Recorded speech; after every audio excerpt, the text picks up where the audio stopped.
Welcome back to the poker vlog. This is episode number 239. For this one, we're playing the WPT World Championship event. It's a $10,400 buy-in, the biggest WPT event that's ever taken place, and I have my best result that I've ever had. So I have a combination of my footage and WPT feature table footage that I played on for 3 separate days. In this episode, we play against Stephen Chidwick and the 2003 WSOP main event winner, Chris Moneymaker. So awesome to be playing with him and to be able to share it with you. But before we get started, I have 2 announcements to make. The first one is that we're relaunching our stream at the Lodge in Austin, and we're having a relaunch week, February 17th through the 25th. So we have this whole new studio set up, and it's probably among the top 2 or 3 best ones in the entire industry. So really cool. We're gonna have a lot of big name players for the stream week, and we're gonna have some of the highest stakes games going on in the world at that time. I'm gonna be playing 200-400,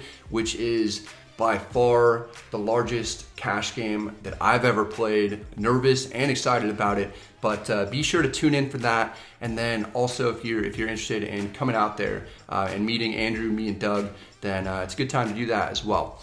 All right, guys. One last announcement is that I just want to give a big thanks to everybody who's joined the Facebook page. I have a link down below in the description box, but it's been a cool way for me to get to know you guys, see some of your hand histories, and interact with you on a more personal level, and then also Facebook stalk you.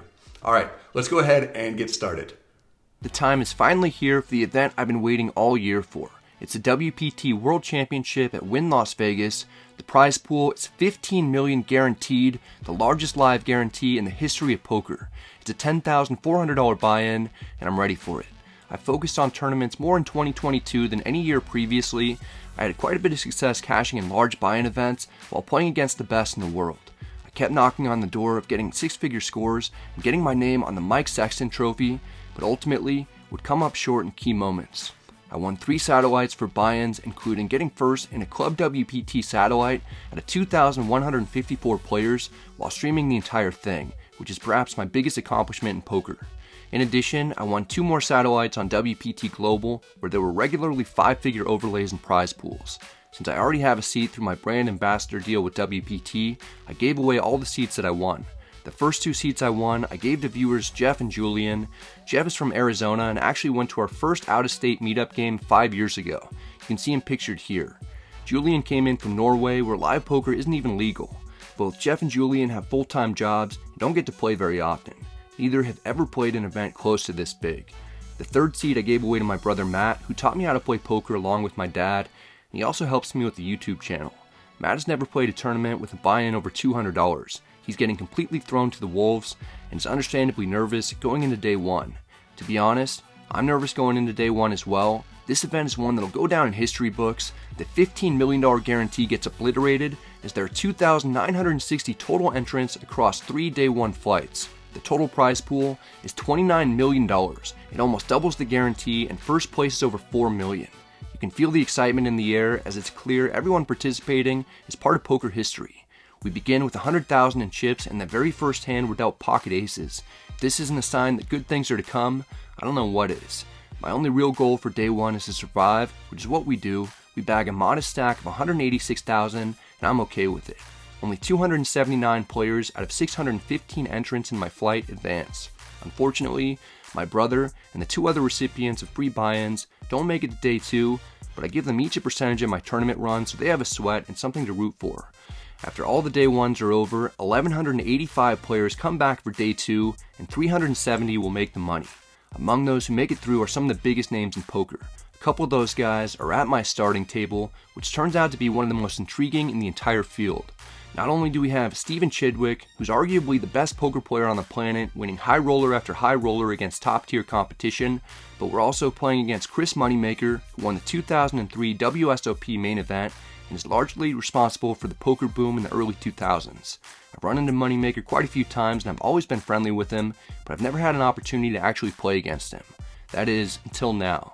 This is a pretty surreal moment for me after watching Moneymaker play on TV when I was 15 and battling my brother and his college friends around the kitchen table, dreaming of someday playing a $10,000 event, potentially for a lot of money.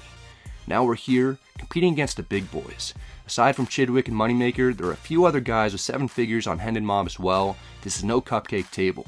We're going to have to fight and scrap our way around if we want to survive the 5 90-minute levels of day 2 in order to have a chance at cashing. With 37 big blinds, we still have a little room to be patient, but not much. 40 minutes in, we pick up Ace-King offsuit in the big blind.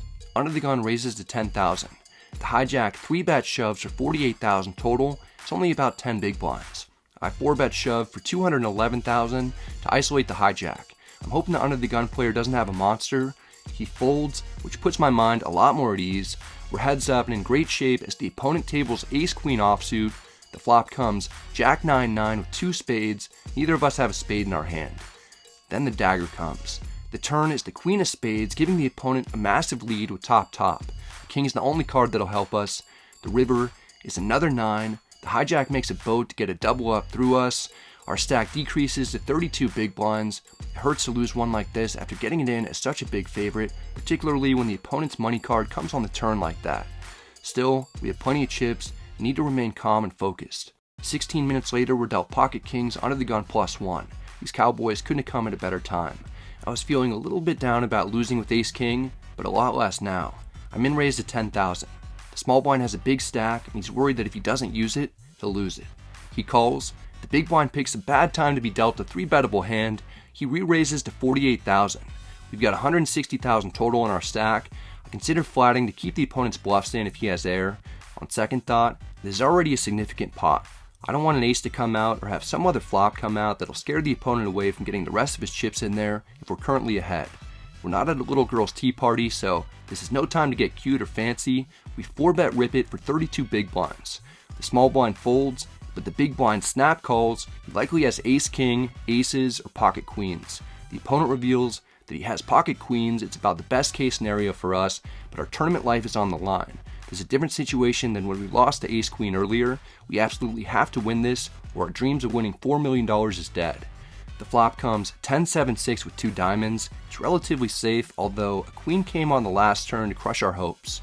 This time, the turn is another face card, but it's a jack of spades. If we can avoid the last 2 queens in the deck, we'll get a huge double up that'll propel us to one of the biggest stacks at the table.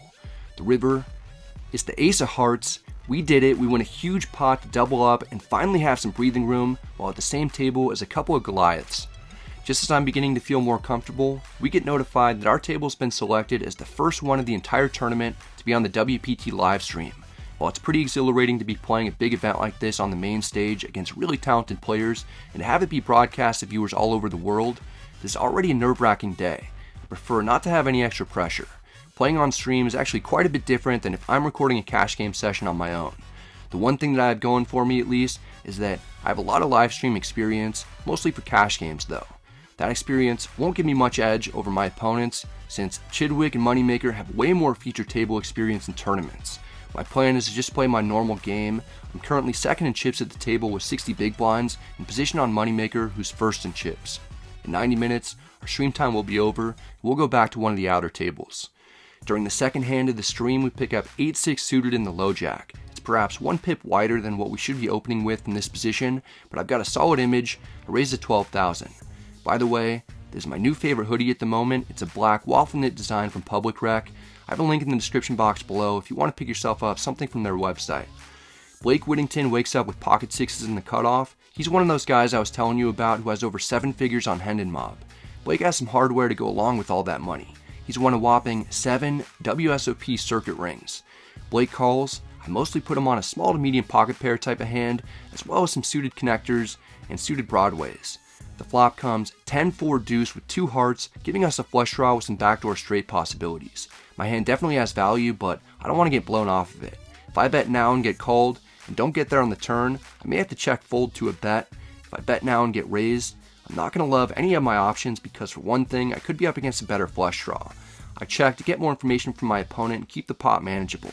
One other benefit of checking is that if a heart comes, I'll have somewhat of a hidden flush that could allow me to get more value once we actually get there. How do you approach these spots, Brent? 1 overcard, you want to get a bit of protection from the ace-kings, ace-queens of the world? Yeah, it seems like a fine flop where you're feeling like your 6s are certainly the best hand. And I love what Bradley has done as well with this flush draw. He opted to, I believe, check call with this sort of hand rather than betting, perhaps getting bloating a pot if you were to get raised on this sort of texture.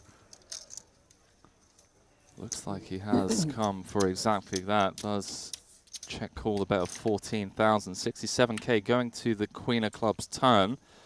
Changes nothing. Pocket sixes of Blake still good. However, an overcard to the board. Those ace queens, king queens of the world now ahead of the sixes of Blake. Another reason I love what Brad has done thus far in the hand. Let's assume this street may go check, check right here, and Bradley doesn't improve by the river. The door will be open for him to take this thing away. We kept the pot small while we had potential but no showdown value. With the 3 of clubs on the river, our potential is all gone, just like Jamarcus Russell, and we still have no value. Also, just like Jamarcus Russell. After a check through on the turn, we got a lot of information from our opponent. Blake will never be checking back with 2 pair or better. He likely doesn't even have a queen, or he might have bet. He's going to have a pair of 10s or worse most of the time. Meanwhile, we can have hands like queen 10, ace queen, some king queen, queen jack hands in our range. There's no way 8 high is going to be good. It's one of the absolute worst hands that I'll ever check call a flop bet with. If we want to win this, we'll need to bluff at it to get hands like 10-9 suited or a pocket pair from 9s down to 5s to fold. That's what we're targeting. We don't need to bet too much to get folds out of those hands. In fact, if we bet somewhat on the smaller side, it'll look like we're trying to get value out of a low to medium strength hand, which might actually induce more folds from a good thinking player like Blake. I bet 27,000 into 67,000 to put our opponent in the blender. Just textbook for Brad Owen. I love the way he's played this hand. Look at the horrible spot now Blake is in, and he has done nothing wrong in this pot. It's all about what Brad Owen has done right. 27 into 67, around 40%. Really value-ish sizing from Bradley, and it does get through. Bradley sneaking one through on the river up to over 400K. Textbook, I like that. He's not just a vlogger, Henry. This guy can play ball. He can indeed. It feels really good to get a bluff through immediately on the stream in order to keep the confidence up and take some pressure off related to some ancillary objectives like keeping the chat entertained. Probably the best thing that comes from playing on stream is that usually with tournaments, I'm mostly showing the all-in situations when I'm capturing the footage myself on my phone, but with this footage, I'm able to show you the real battles in between those all-ins that are key to having success in MTTs. The very next hand we pick up ace-9 suited to under the gun +2 and raise to 12,000. The small blind only has 27 big blinds, yet he decides to flat with pocket jacks. If it were me, I'd probably be jamming or 3-betting to a smaller amount. As it is, we're heads up in position. The flop comes queen 6-5, all hearts. Now jacks with no heart are really in a tough position. The opponent checks. I don't have a ton of faith in our ace high right now.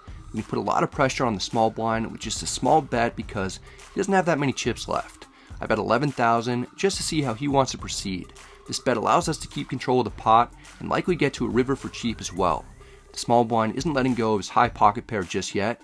He calls a small bet despite only having one turn card that he'll be happy seeing. The dealer puts out the 10 of hearts. Neither of us like this card. The small blind checks. I'm worried that he could have a flush. I check back. Perhaps I'll turn my hand into a bluff if the river is a blank and the opponent checks again.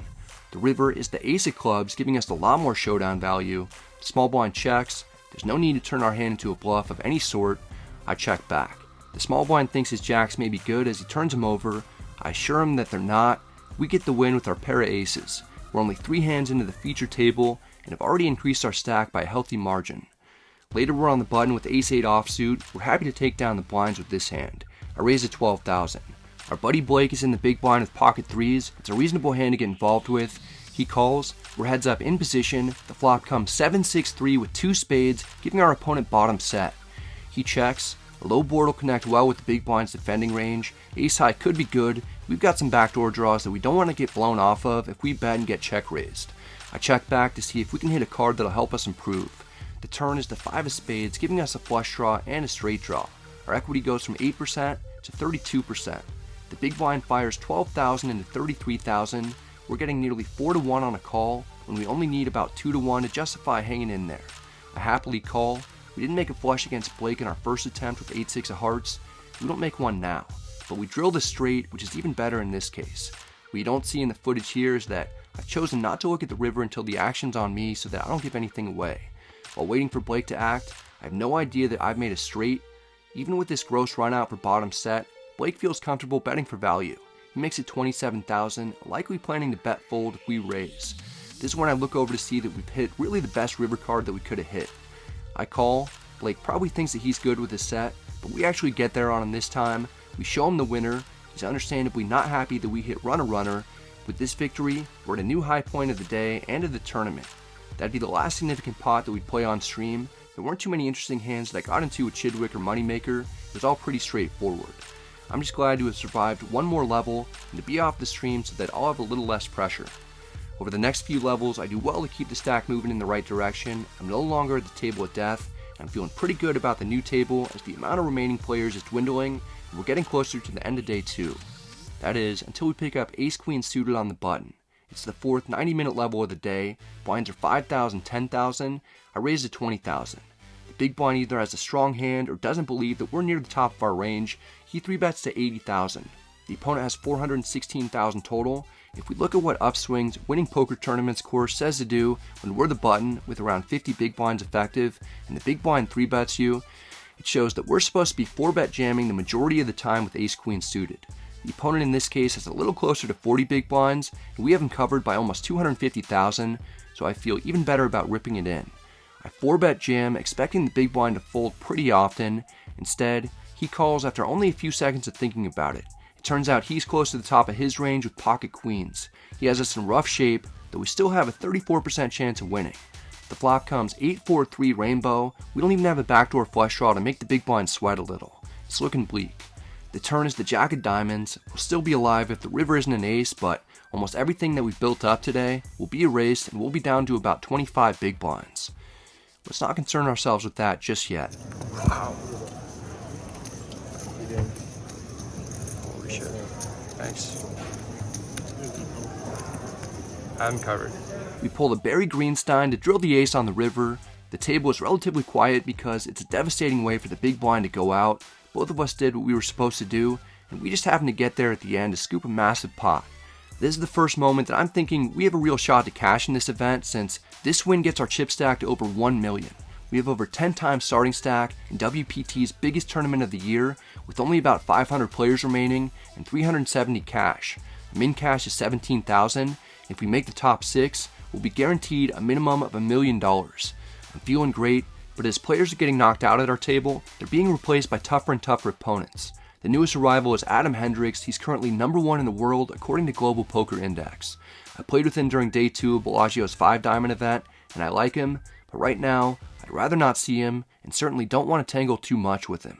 The deck doesn't care. We pick up pocket queens in middle position. Adam raises to 20,000 from under the gun +1. I 3-bet to 50,000, thinking it'll look very strong. Adam isn't concerned. He 4-bets to 125,000 off of a stack of 580,000. If this were anyone else, I'd call, or maybe even fold, because very few people are capable of 4-betting light after raising from early position. I have a ton of chips, and I don't need to get involved with another one of the best players in the world in a big pot after he's shown a lot of strength. Honestly, I could just look for easier spots the rest of the night and mostly fold, then bag close to $1 million going into day 3 and being close to the money. It's not a bad strategy considering my current table has gotten really tough, and surely day 3's table should be easier. I could do all those things, but that's not what I'm going to do. I'm not letting Adam Hendricks push me around, and I'm not here to play for a min cash. I'm playing to win. Everything in green is what Adam could be 4-betting me with. Against average players in this field, I wouldn't expect people to find 4-bet bluffs that Adam certainly will be finding. Queens is ahead of everything except 12 total combinations of hands. I 5-bet jam for piles and don't get a snap call. I actually thought Adam had about 100,000 less in his stack, so I'm not happy when I realize exactly how much I jammed for. It's late in the day and tough to do math, but it doesn't look like the miscalculation is going to hurt me too badly because Adam definitely doesn't have aces or kings. We put Adam to the test to see if he wants to play for his tournament life, or will at least be a slight favorite. Adam literally says fuck it and makes the call with ace-king offsuit. We're about to play a pot of nearly 1.2 million in chips. If we win this, I'll eliminate the toughest player at the table to have one of the top stacks left in the entire tournament.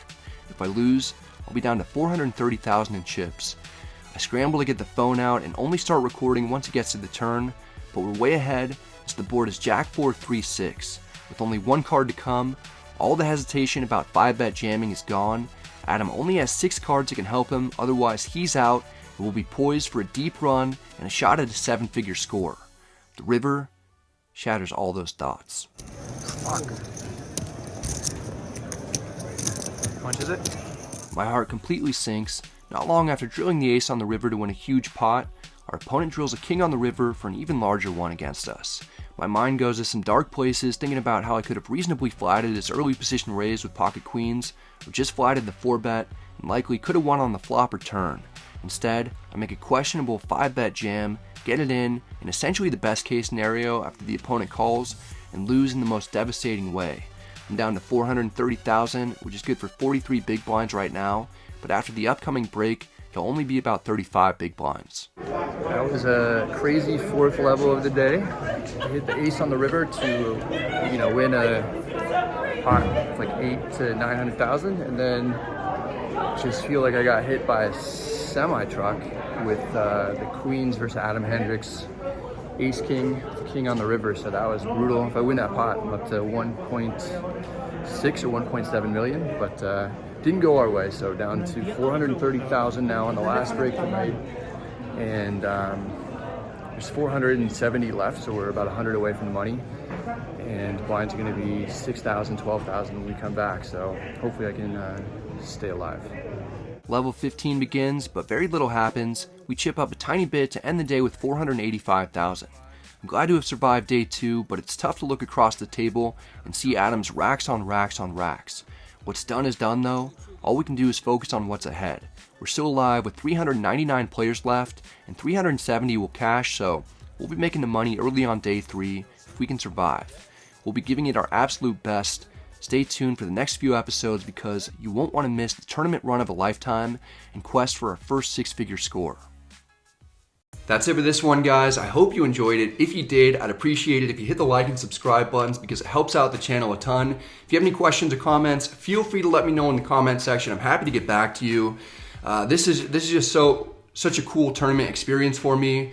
In the past, I've primarily been a cash game player, and so with the WPT deal, I've just had a lot more opportunities to play tournaments, and especially with these big buy-in events, they're so similar to cash games the first day or two. So you get to see me maneuver a little bit on the feature table, which is really nice. And then going forward, the next few episodes, they get really intense. We're playing for big money, so be on the lookout for those episodes.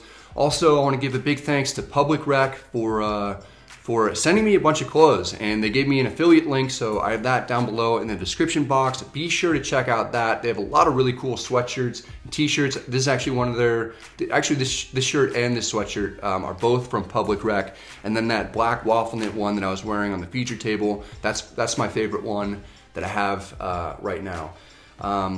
And then that stream launch week is February 17th through the 25th for the Lodge.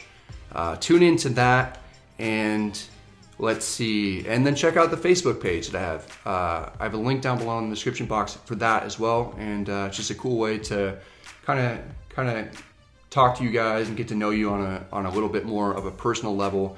And I really enjoy seeing your guys' hand history, so feel free to send them to me there.